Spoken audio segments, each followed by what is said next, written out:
Hello বন্ধুরা, আশা করি সকলেই ভালো আছো। আমার চ্যানেলে সকলকে স্বাগত। আজকে আর একটা নতুন ব্লগ নিয়ে তোমাদের কাছে চলে এলাম। এটা হচ্ছে পেরিয়ার টাইগার রিজার্ভ ফরেস্ট। আমরা মুন্নার থেকে এখানে এসেছি। 3 থেকে 3.5 ঘন্টা আমাদের লেগেছে। এখানে ঢোকবার জন্য প্রায় 200 টাকা আমাদের এন্ট্রি ফি দিতে হয়েছে।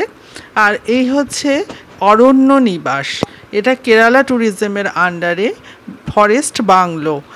আর এখানে ভীষণ সুন্দর আতিথেয়তাও, আর এখানকার পরিবেশটা এতটাই সুন্দর, তোমরা দেখতেই পারছো। এখানে লঞ্চ সার্ভিস রয়েছে, লঞ্চে করে সম্পূর্ণ জঙ্গলটা ওরা দেখায়। একটা নদীর মধ্যে দিয়ে এটা অবস্থিত। এটা হিল এরিয়া পুরোটাই। আমরা যখন ভেতরে যাচ্ছিলাম, প্রচুর রাবারের এখানে চাষ হয়, সেগুলোই এখানে দেখা যাচ্ছে। প্রচুর রাবারের গাছ আমরা দেখতে পেরেছি। আর ভিউটা দেখো কতটাই সুন্দর লাগছে। বাংলোর চারিদিকে প্রচুর গাছ রয়েছে এবং বাংলোর সামনাটাও খুব সুন্দর করে সাজানো রয়েছে।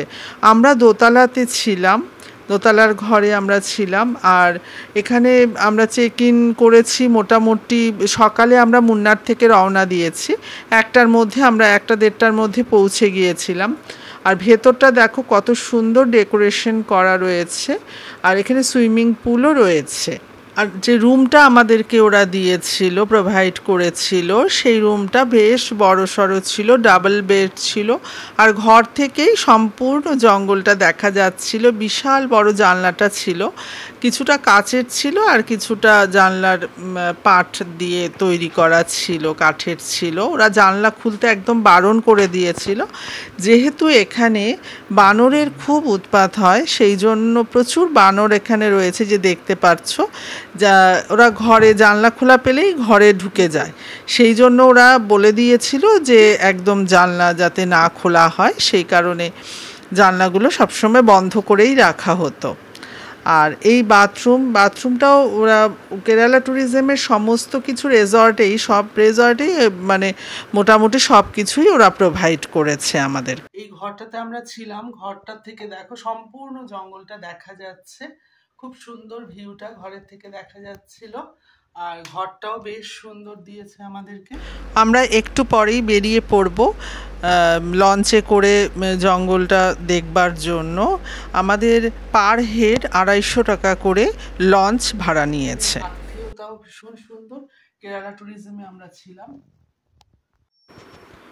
ফরেস্ট বাংলোর ভেতরেই সুইমিং পুলটা ছিল। সুইমিং পুলটা বেশ বড় সাইজের এবং খুব পরিষ্কার পরিচ্ছন্ন, চারিদিকে জঙ্গল দিয়ে ঘেরা রয়েছে। আর এখানের পরিবেশটা এতটাই সুন্দর ছিল। আর এখানে কিন্তু ভীষণ বানরের উৎপাত ছিল বলে ওখানে একটা রেস্টুরেন্ট টাইপ ছিল, সেই জন্য ওখানে ওরা বলেছিল দরজা যাতে না খোলা হয়। দরজাগুলো পুরো জাল দিয়ে পুরো ঘেরা রয়েছে। আর এখানে দেখতে পাচ্ছ কতটা সুন্দর করে সাজানো রয়েছে সব কিছুই। আর এখানে আমরা যখন গেছিলাম, যেই সময় আমরা ফেব্রুয়ারি মাসে গিয়েছিলাম, বৃষ্টির সময়ও কিন্তু বর্ষাকালেও এই জায়গাটায় ফরেস্টটা খোলা থাকে। অন্যান্য জায়গার ফরেস্ট বর্ষার সময় বন্ধ থাকে, কিন্তু এখানে খোলা থাকে। আর এখানে সমস্ত ইনফরমেশানগুলো রয়েছে। ব্যাম্বু দিয়েও একটা নৌকো টাইপ করা হয়, এখানে বাঁশের হয় আর কি। আর ওদেরও গাইড থাকে, আর নিজেরা যারা যায় ট্যুরিস্টরা নিজেরা ওটা চালাতে পারে। তাতে ভেতরে অনেক ভেতরে যেগুলো খাঁড়ি টাইপ রয়েছে, সেগুলোতে তারা ঢুকতে পারে। আর এই লঞ্চগুলো 4টে লঞ্চ আছে, 4টে লঞ্চ 4 শিফটে ওরা যাতায়াত করে। এখানে লঞ্চের ক্যাপাসিটি হচ্ছে 100 থেকে 120 জনের। পুরো দোতলা সিস্টেমে লঞ্চগুলো করা রয়েছে, নিচেও কিছু লোক বসে, উপরেও কিছু বসে। আর এটা 4টে শিফটে করা হয়েছে বলে সকালে 7টার সময় একটা শিফট হয়, আবার দুপুরবেলায় একটা হয়, 10টার শিফট একটা হয়, দুপুরে একটা হয়, আর 3টে নাগাদ একটা শিফট হয়। 3টে শিফটে আমরা গিয়েছিলাম। আর দেখো জঙ্গলটা কতটা সুন্দর লাগছে দেখতে, একদম নিঝুম চারিদিক, খুব সুন্দর লাগছিল পরিবেশটা। আর এই রিসর্টটার নাম হচ্ছে অরণ্য নিবাস, ফরেস্ট বাংলোর নাম অরণ্য নিবাস। আর এখানকার আতিথেয়তাও বেশ ভালো লেগেছে আমার, খাওয়া দাওয়াও খুব ভালো ছিল। তারপর আমাদের টাইম হয়ে গেল যাওয়ার। 3টে নাগাদ আমরা ওখান থেকে লঞ্চে উঠেছিলাম। লঞ্চগুলো সব পরপর দাঁড়িয়ে রয়েছে, দেখতে পাচ্ছো, আর ভিউটা দেখো কতটা সুন্দর। তারপর লঞ্চগুলো একে একে ছাড়ছে। লঞ্চে ওরা 1.5 ঘন্টা মতো আমাদেরকে ঘুরিয়েছিল। বর্ষার সময় কিন্তু এই যে খালি জায়গাটা দেখা যাচ্ছে, পুরো জল ওখানে তখন ভরে যায়। আমরা প্রচুর হাতি দেখতে পেরেছি, যে দেখতে পাচ্ছ হাতিগুলো সব সন্ধ্যের টাইমেই বেশি ওরা বলল বের হয়। সন্ধ্যের টাইমে হাতি, বাইসন, প্রচুর আমরা জন্তু জানোয়ার দেখতে পেরেছি। ওখানে বাইসন, হাতি, হরিণ 2-3 রকমের হরিণ আমরা দেখতে পেরেছি। তারপর বুনো শুয়োর, কুকুর, সমস্ত কিছু দেখতে পেরেছি। আর লাইফ জ্যাকেট ওরা বলে দিয়েছিল অবশ্যই মাস্ট সকলকেই পরতে হয়েছে। এটা নিজেদের সেফটির জন্যই ওরা বলল, সেই কারণেই এটা পড়তে হয়েছে। আর সকলেই ফটো, সব কিছু ভিডিও সমস্ত কিছু করছিল। মানে জায়গাটা ভীষণ ভালো লেগেছে আমার। পেরিয়ার ফরেস্টটি ক্যাডামেন্ট হিলসে অবস্থিত, তার জন্য এটা সমতল নয়, পুরোটাই পাহাড়। এখানে হরিণ, বাঘ, চিতাবাঘ, হাতি, সাম্বার, বুনো শুয়োর, কুকুর, বাইসন সব কিছুই দেখতে পাওয়া যায়। জায়গাটার নাম, অ্যাকচুয়াল নাম হচ্ছে Thekkady sanctuary, Periyar tiger reserve forest.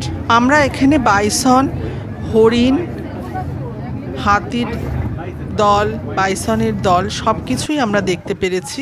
বাইসনটা দেখবার পর আমাদের লঞ্চটা অনেকটাই দূরে ছিল, তারপর ওরা অনেকটা কাছে নিয়ে আসে, তার জন্য আমরা খুব ভালোভাবে এটা দেখতে পেরেছি। অনেক দূরে একটা দেখা যাচ্ছে হরিণ। আর জলটা দেখো, জলটা খুব পরিষ্কার, নিট অ্যান্ড ক্লিন। আর জলটা এতটাই সুন্দর লাগছিল, চারিদিক দিয়ে লঞ্চগুলো চলছিল, দেখতে খুব সুন্দর লাগছিল। আর মাঝখানে যে দেখতে পাচ্ছ এগুলো সব গাছগুলো শুকিয়ে গেছে সব। অনেক দূরে দেখা যাচ্ছে একটা হাতি। আমরা যখন গিয়েছিলাম সূর্যাস্তের টাইমে ছিল, সেই জন্য সূর্যটা তখন অস্ত যাচ্ছিল বলে জলের মধ্যে সূর্যের যে আভাটা পড়ছিল এতটাই সুন্দর লাগছিল, যেন একদম চকচক করছে, মুক্তোর মতন যেন মনে হচ্ছে ঘুরে বেড়াচ্ছে জলের ওপর দিয়ে। আর হাতিগুলো দেখো, এসে সমস্ত হাতিগুলো এখানে এসে জল খাচ্ছিল, সব জল নিয়ে খেলা করছিল, দেখতে ভীষণ ভালো লাগছিল। প্রচুর হাতি ছিল, বাচ্চা সমস্ত নিয়ে ওরা এসছিল। আমরা হাতির দল অনেকগুলো দেখতে পেরেছি, বাইসনও দেখতে পেরেছি। আমার তো ভীষণ ভালো লেগেছে এই ফরেস্টের জার্নিটা। আশা করি তোমরা গেলে তোমাদেরও ভালো লাগবে। অনেক দূরে দেখা যাচ্ছে বাইসনের দল।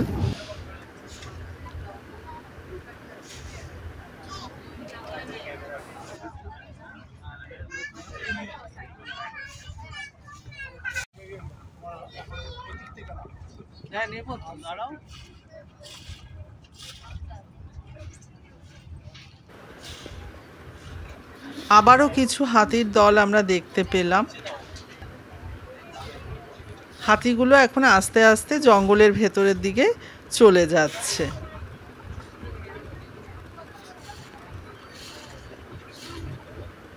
আশা করি তোমাদেরও দেখে খুব ভালো লাগছে। এই যে দেখতে পাচ্ছ এগুলো সব বাইসনের দল। অনেক দূর থেকে যেহেতু ছবিটা নেওয়া হয়েছে বলে খুব ছোট ছোট দেখাচ্ছে। এগুলো সমস্ত বাইসনের একটা দল ছিল। আমাদের যারা ঘুরিয়েছে লঞ্চের যে দাদারা ছিলেন, তারা খুব ভালোভাবে আমাদেরকে দেখিয়েছে। যখনই পারে সমস্ত দেখা যাচ্ছিল, ওরা অনেকটা কাছে কাছে লঞ্চগুলো নিয়ে যাচ্ছিল। এটা হচ্ছে ফরেস্টের বাংলোর, এটা হচ্ছে ডাইনিং রুম। এখানে খাওয়া দাওয়া বেশ ভালো ছিল, আমার তো খুব ভালো লেগেছে। বুফে সিস্টেম ছিল, অনেক ধরনের খাবার দাবার ছিল, যেমন ফিশের একটা আইটেম ছিল, চিকেন ছিল, তারপর পোলাও, প্লেন রাইস, সমস্ত কিছু ছিল।